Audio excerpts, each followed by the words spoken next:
ఇది గోధుమ రవ్వ ఉప్మా అండి. ఫస్ట్ మూకుడు కాలేసి ఇలా పెట్టుకుని ఒక 2 స్పూన్స్ నూనె వేసుకోండి, బాగుంటుంది. నెక్స్ట్ ఏమో కొంచెం మినపప్పు, శనగపప్పు, ఆవాలు, జీలకర్ర, పచ్చిమిరపకాయలు, అల్లం ముక్కలు చిన్న చిన్న పీసెస్ కింద తరిగేసి ఉంచుకుంటే కనుక వేసేయడానికి వీలుగా ఉంటుంది.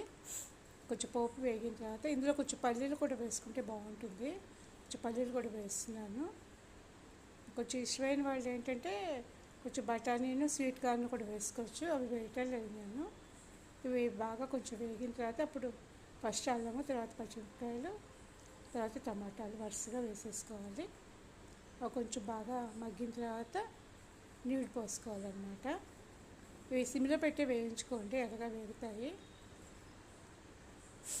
అల్లం ముక్కలు, పచ్చిమిరపకాయ ముక్కలు, పచ్చిమిరపకాయలు చిన్న చిన్నగా కట్ చేసుకుంటేనండి అవి వేగిపోయి నూనెలో పెద్ద కారం ఉండదు, తినడానికి మనకి నోటి